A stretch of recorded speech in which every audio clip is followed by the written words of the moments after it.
जननीं शारदा देवीं रामकृष्णं जगद्गुरु पादपद्मे तयो श्रित्वा प्रणमामि मुहुर्मुहुः. I'm very glad to be here today. I feel blessed to be able to be present and speak a few words on Holy Mother. I heard today is Mother's Day. So on Mother's Day, a daughter will speak on Mother. So with my namaskars to Sarvapriyananji, with my love and good wishes to all the devotees here, I shall try to speak a few words on Holy Mother on spiritual life as they expected. Ordinarily, when we speak of spiritual life, we find people have various conceptions as to what is really spiritual life. Some people believe that spiritual life should be practiced in some secluded places like mountain caves or river banks or some forests. And some others believe spiritual life can be judged by some external signs of a person. So we have the robe, the ochre robe, or rudraksha, or the vibhuti, and this jeta, growing hair, and all such things. And others judge by some show of miraculous powers and all. But when we see Holy Mother, when we study her life, when we read her teachings, we don't see any such external signs which we imagine to be qualifying her to be a spiritual person. She seems to be very ordinary housewife, working hard from morning to night, serving the master or the devotees. But she has scaled to the highest peak of spiritual glory, even experiencing Nirvikalpa Samadhi, the culmination of non-dual experience. And she appears to be just like an illiterate village woman, a rustic woman, very ordinary, too simple. Yet words of wisdom flow from her mouth and they transform the lives of others. And so we find she changes all our imaginations and conceptions about what is spiritual life. She makes it too simple, too easy and practicable for each one of us to follow here. Whatever we are, wherever we are, we can all practice spiritual life.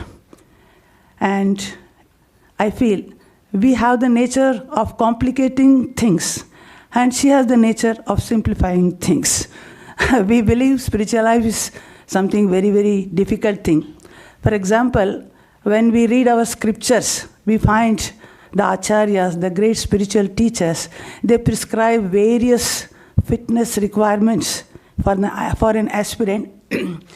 For example, Shankaracharya tells one must have sadhana chatushtaya, the fourfold discipline, like discrimination, dispassion, this self-control, etc., and desire for liberation, and all such things. And when we read Patanjali, he says Ashtanga Marga, Yama, Niyama, Asana, Pranayama, Pratyahara, Dhyana, Dharana, Samadhi. When we hear all such big list of things that we have to practice to become spiritual, our head reels and we become confused. But Holy Mother has come to make things simple for us, very easy and natural, practicable for every one of us in our life. That is her speciality, we can say. For example, she is never fastidious about spiritual practices like many other people. They think we must take holy baths and practice so many ritualistic practices and practice pranayama and so many other things. We believe they are all necessary for progressing in spiritual life. But in case of Holy Mother, she never emphasized They are all necessary. What she emphasizes is that purity, sincerity, vyakulata, intense desire for liberation, realizing God, and this surrender, such things are practicing this patience, and such things only she emphasizes. And even when she initiated people, her initiation would be so simple. Sometimes people thought she did not elaborate anything. One such disciple, he goes to Swami Shardanandaji and asks, Mother gave me the mantra, but she did not explain any detail. She never elaborated on what else I should practice. Can you explain something more? Can you add some more details? Then it seems Sharat Maharaji told, what a fool you are. Can I add anything to what already Mother has said? Simply you practice whatever she told, that will be more than enough for you. You need not do anything else. Whatever she said, that is the ultimate thing in spiritual life. So we find that she makes spiritual life very easy and simple for us. There are many aspirants who practice any one of the paths, such as the path of devotion, path of knowledge, or path of action, and they realize the goal. But in Holy Mother's life, we find the combination of all these three paths, a triangle of Bhakti Yoga, Gnana Yoga, and Karma Yoga. So beautifully samanvaya, a blending is there, that her life and her teachings both emphasize on all these three paths. We get guidance for the followers of any of the path of this.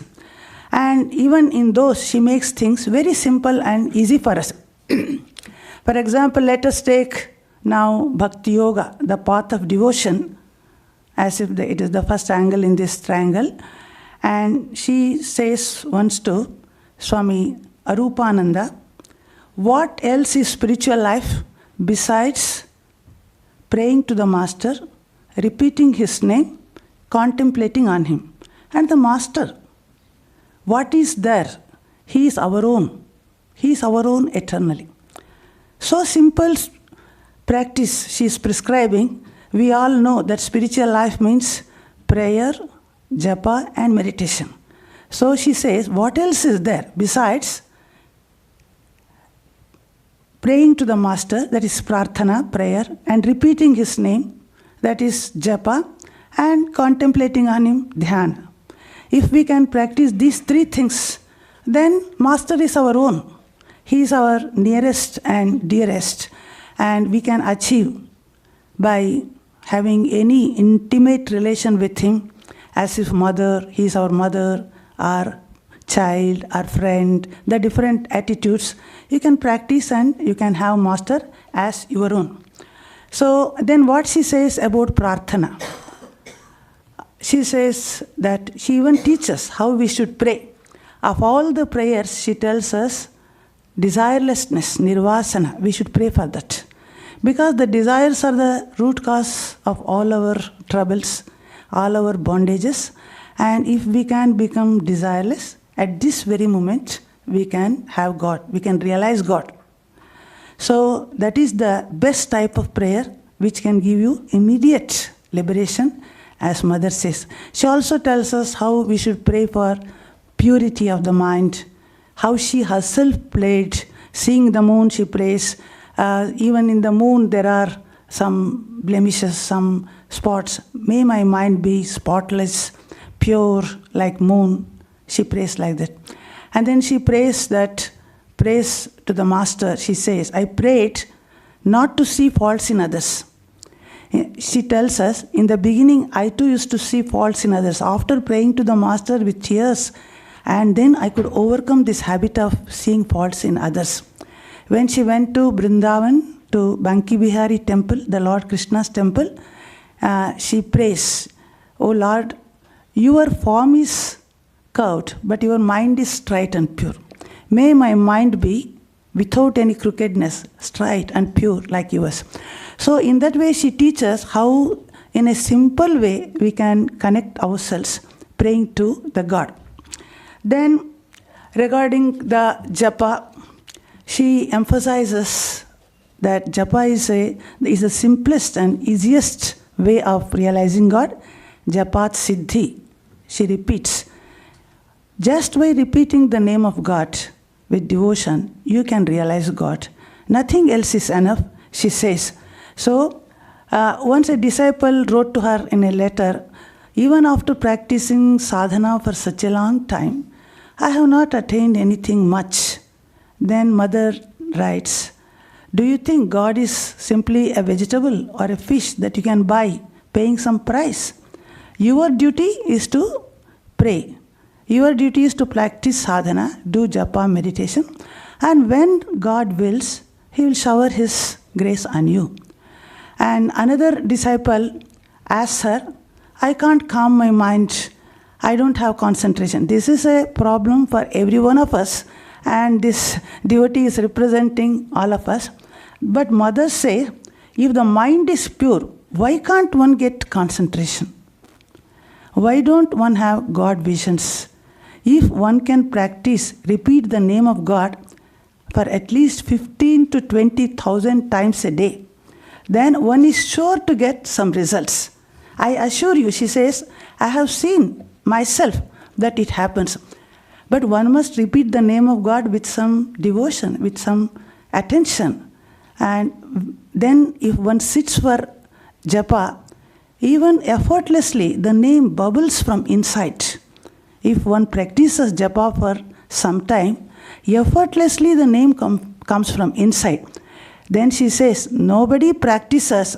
They will simply come and tell, oh, why nothing is happening. Let them practice and then say whether they have got some result or not. Then she emphasizes that japa must be practiced regularly at fixed hours. That is very important. Not haphazard way, with great regularity and at fixed hours. Not living even for a single day. You should not omit the practice of this japa. And then she says, by doing japa itself, you can have anything. The japa, the mantra, it purifies the body. It destroys the all wicked samskaras, the past tendencies, and our senses are subdued. The mind becomes pure, and it helps us to realize God.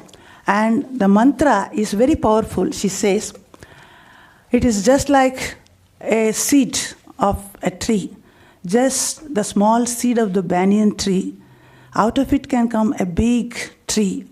In the same way, by repeating this simple mantra, it is possible to have spiritual moods, spiritual visions, even the consummation. Everything you can have just by repeating this mantra, because it purifies our mind and leads to the ultimate goal.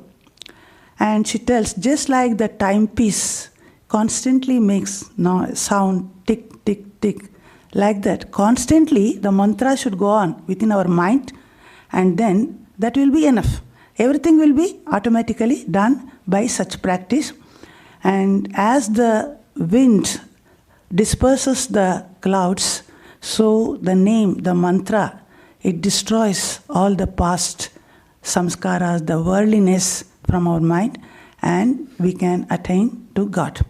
So in this way, very simple way, she teaches us.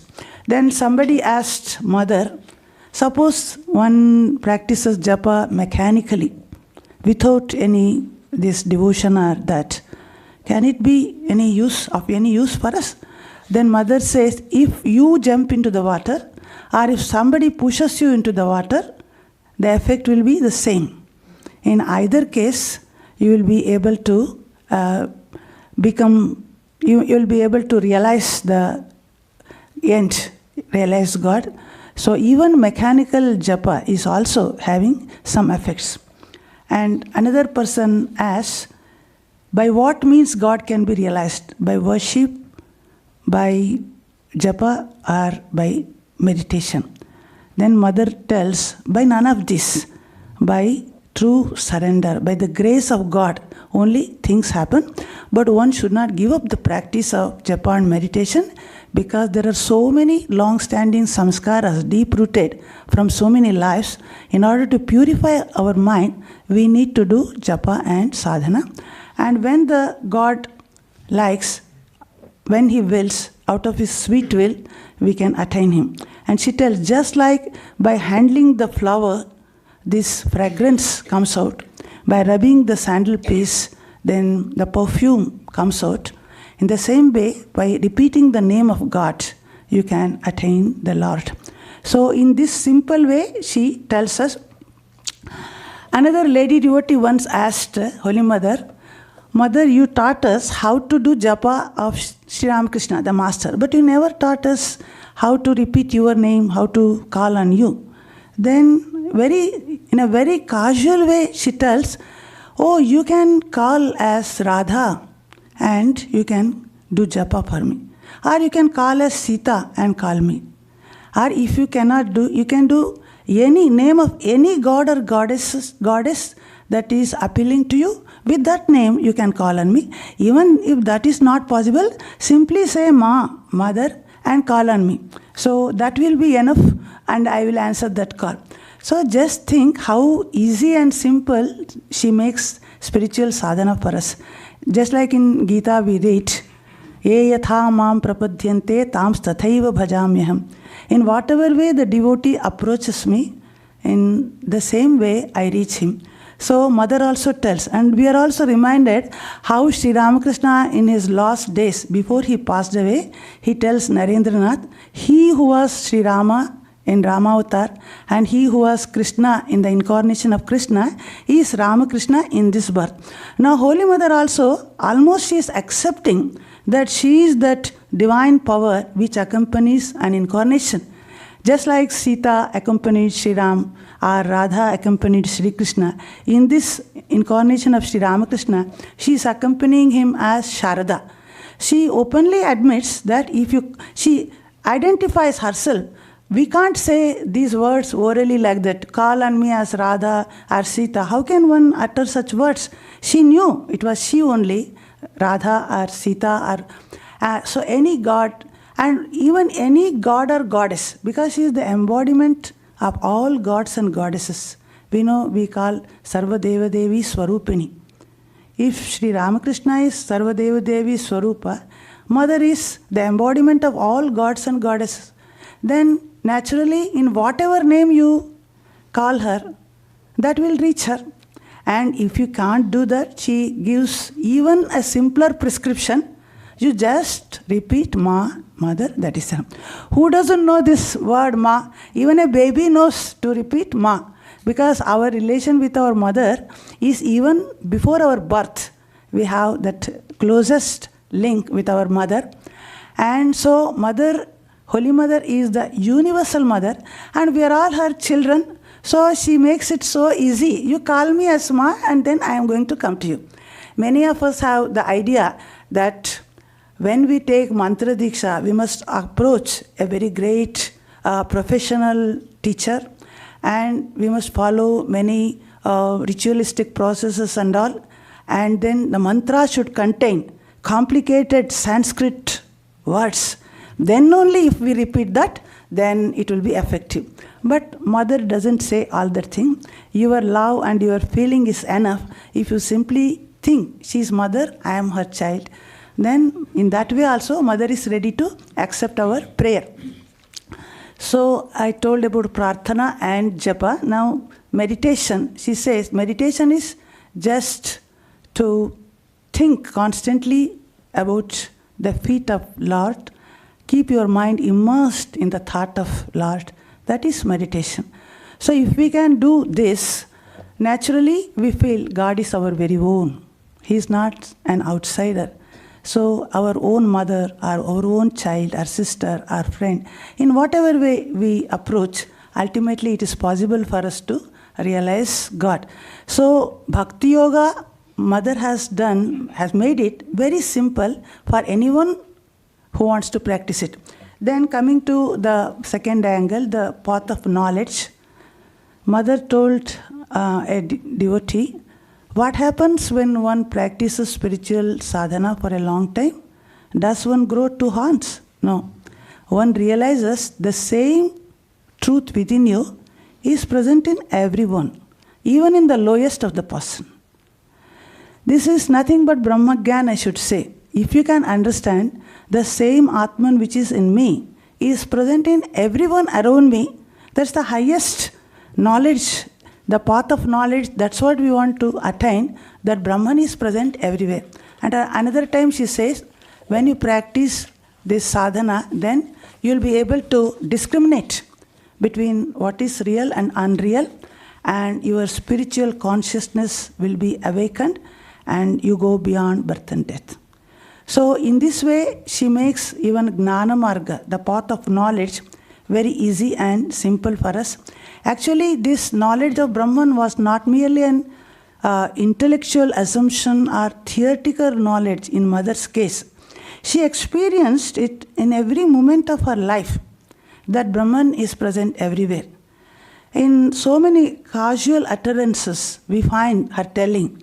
For example, once she tells one of her disciples, Ashu Maharaj, when I offered food to the master, when I saw a row of ants crawling nearby, I could not drive them out because I saw the master in each of one of them, the same hands, the same feet. In each ant, not only in human beings, even in this insect also, she is able to see the master.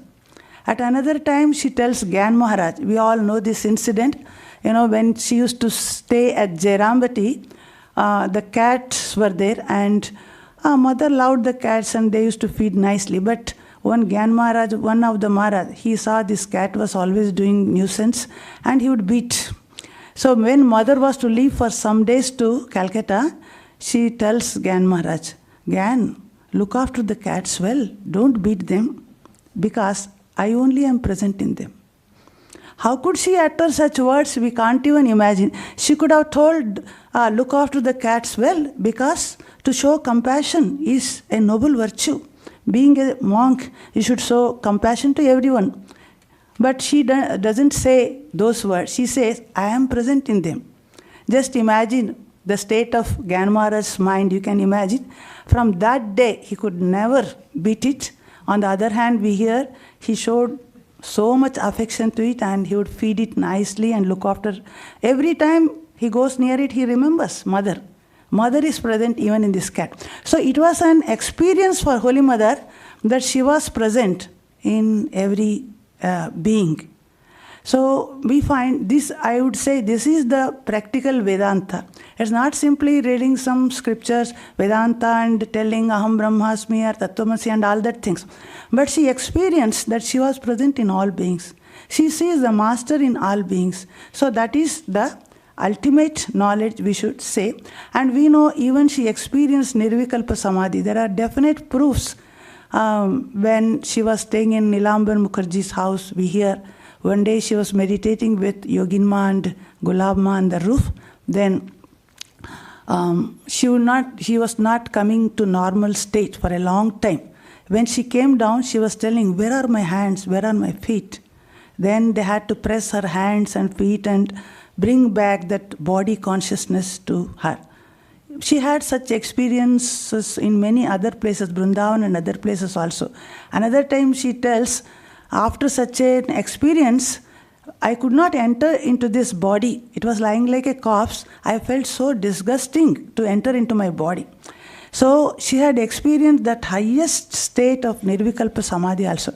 So the path of knowledge, it was very natural and easy for her, and she was practicing all the time, seeing Brahman in everyone, we can say, and we get that message from her. And regarding the Karma Yoga, the third angle, as I said, Bhakti Yoga, Gnana Yoga and Karma Yoga. In this path of knowledge, we see from her life, she was constantly busy in action. When did she practice sadhana? We get doubt. She is telling she used to do japa for 1 lakh times. But when did she have time for doing a lakh of japa? From morning to night, she is working hard. Day and night, she is serving others. And the special thing is, for ordinary people like us, the worldly life and spiritual life, they are two different compartments. We can't balance the both. Suppose my workload is more, my spiritual sadhana will go down. They are inversely proportional. But in mother case, the demarcation between the sacred and secular had completely been wiped out. Every work was worship to her. It was not that separately she did sadhana other time and only fixed hours she did sadhana and the rest of the time she did work. Not like that. Every moment of her work, it was worship. Work is worship for her, every moment. And we are reminded of the famous, oft-quoted Sister Nivedita's words. If the many and the one are indeed the same, then not only all modes of worship, but equally all modes of struggles and all modes of actions, they lead to the same destination. No distinction henceforth between the sacred and secular. To labor is to pray, to conquer is to renounce. So life itself is a religion. That is her quotation. So we find that Holy Mother's life was a constant meditation. Nivedita tells a stillness of prayer. Holy Mother's entire life was like a stillness of prayer. So in this way we find action, Karma Yoga, was so natural and so easy, and she tells us how we can connect every action to God. Once she tells a housewife, oh, it is so simple as this. No, suppose you want to cook rice. First you will put a vessel with water on the stove, do a little japa, and then put rice in it, and while it is becoming cooked, again do a little more japa, and then keep it down. So in between our actions, there are little gaps. We waste it, and Mother tells how we can fill those things with the name of God. So the actions become changed into worship. It is not that work is different and action is different. Worship is different. They become same in her case. So in that way, she teaches how easily one can practice this Karma Yoga. Actually, when we see Holy Mother's life and her message, we find Sri Ramakrishna had somebody to write his message. We know he fixed Master Mahashaya. It was all predestined, pre-planned, because Sri Ramakrishna again and again tests whether Master Mahashaya is hearing what he is telling, whether he is writing properly. He questions him and corrects him and all. And even once when Yam wanted to renounce, then Sri Ramakrishna tells, no, the God keeps the Bhagavat Pandit, binds him to the world with one bondage. Because if he becomes sannyasi, then who will write his life? So God wants somebody to write his life, so he kept Master Mahashaya as if he fixed him to write. So we have the beautiful gospel of Sri Ramakrishna today, the direct recording of Master Mahashaya. And in case of Swamiji, we had that faithful Goodwin. He recorded all shorthand, everything. But who was there to record Holy Mother's words? Nobody thought of recording Holy Mother's words, and she never lectured from any platform, and she never wrote any books, and there was never arguments and counter-arguments. Sri Ramakrishna is constantly talking with devotees, and we say Mother is silent. Her silence is like eloquence, we say. We read in the this one, Mauna Vyakhyana Prakatita Parabrahma Tattva, like the Dakshinamurti Stotra. Silence itself is clarifying all doubts. And what we get as her message today is occasional utterances during casual conversations with others. They were not told like a lecture or written like an article or anything like that at all. It was just she's talking with somebody, some brilliant remarks. That is unconsciously, spontaneously she uttered, and luckily some faithful, fortunate devotees, they noted down those things for themselves, and today we are having this.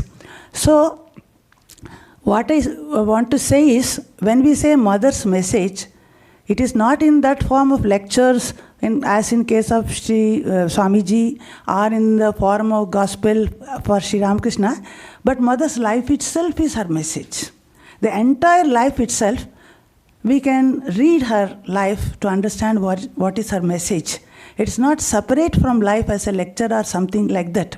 When we study her life and see her attitude towards life, we can learn so many things as her message. For example, we can classify in general her attitude as the attitude towards work, attitude towards situations in life, and her attitude towards others, that is interhuman relationships. When we think of her attitude towards work, already I told that she had that attitude of work itself is worship. And she also tells us that work, you do work, serve others, but your mind should be given only to God.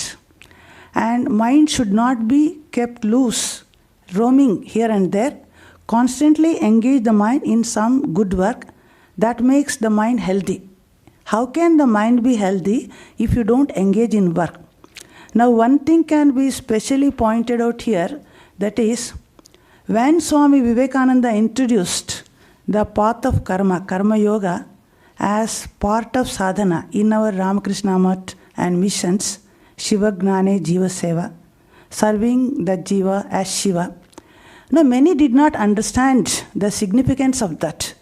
Even the brother disciples, they couldn't understand the significance, and many householder devotees like A.M. Master Mashe, they criticized actually. Many of them thought these are not Sri Ramakrishna's ideas. Swamiji from the West, he borrowed all the thing and he is teaching his ideas only. So there were difference of opinions. So once a disciple asked Holy Mother, Mother, people tell that we, being the members of this brahmachari or sannyasi or whatever, we should not engage in secular activities like keeping accounts and selling books and working in hospitals, teaching in schools and colleges. If at all we have to work, then it must be spiritual work, say preaching and studying swadhyaya, or practicing japa, meditation, dhyan, dharana. These things should be done. Why people should practice all these secular activities? So this doubt was there in their mind. Then Holy Mother tells, don't give an ear to all such criticisms. How many can do japa and meditation 24 hours of a day? What will they do the other time? So the master's case was different. He had that Mathur Babu who could provide all his needs and wants. But what about you? If you don't work for the organization or the order, who will pay your bread? How will you get your food? Then you will have to go begging from door to door. And in that process, your health will be broken down. And who else? Actually, how many give alms to monks these days, nowadays, as of olden days? In olden days, people used to give bhiksha to monks. But nowadays, they will not give in that way. So, don't give an ear, don't hear all those criticisms. This institution, this Ramakrishna Math Mission, it will go on these lines only. Those who can't accommodate to this, they can leave this organization. It was her clear view. We are really surprised how an illiterate girl, woman like Holy Mother, she never had any education, anything. How could she clearly grasp the significance of Karma Yoga, which Swamiji preached, which he included in this organization? We are surprised. That is, Mother's great intuition, we have to say, she had that intuition. And so she says, constantly engage the mind in some work or the other. Never let loose, even for a second. Never allow it to roam and create problems for you. So, that Karma Yoga is a very important part in our spiritual life. Mother recognized that. And now coming to her attitude towards situations in life. First was attitude towards work. Now, attitude towards situations in life, we find she had an equilibrium of mind, samachittatva, we say. Under all circumstances, pleasure or pain, success or failure, or praise or blame, so many challenging situations she had to pass through in life. But we find she's as calm, as in equilibrium, as it is very rare. Only a Brahmagnani can have that samachittatva, under all circumstances, the same equilibrium of mind. As in Gita we read, Yam labdhva chaparam labham manyate nadikam tata yasmin stito na dukkhena gurunapi na vichalyate. Attaining to that state, one does not crave for any other gain. One does not become elated by getting anything else. And established in which state, one will not be disturbed even by the greatest misfortune or grief in life. So that state she had reached, we can say, because of that she had that constant equilibrium of mind. And she herself says, misery is also a boon of God. Just think of that. We don't want misery, we want to avoid it, we think. But she says, even misery is a boon of God. Clouds come and clouds pass on. She tells at another time, I did not know what was grief in my life. How many struggles she faced in life, but she says, I never knew what was grief. I always felt a picture of bliss was established in my heart. So, how many difficulties she faced from her childhood, we all have an idea.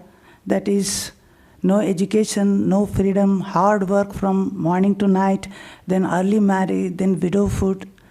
In so many different situations she was, and under all circumstances we see she was calm and she had that balance of mind. So that is a sign of her equilibrium, and that is the nature of a realized person only. Now coming to her attitude towards others, interhuman relationships, I feel there is a beautiful combination of motherly love and the Advaitic knowledge of Brahman in her. Suppose she had only motherly love, it could have been emotional nature, sentimentalism. Suppose she had only knowledge, it could have been a dry intellectuality. But what is unique in Holy Mother is a combination of this all-embracing motherly love and Advaitic knowledge of Brahman. So that makes her something very, very special, I feel. So in her case, love leads to knowledge and knowledge leads to that love. They are mutually combined. There is no attachment in that love. Love is there, but it is not a blind love. Behind it, the knowledge of Brahman is always there.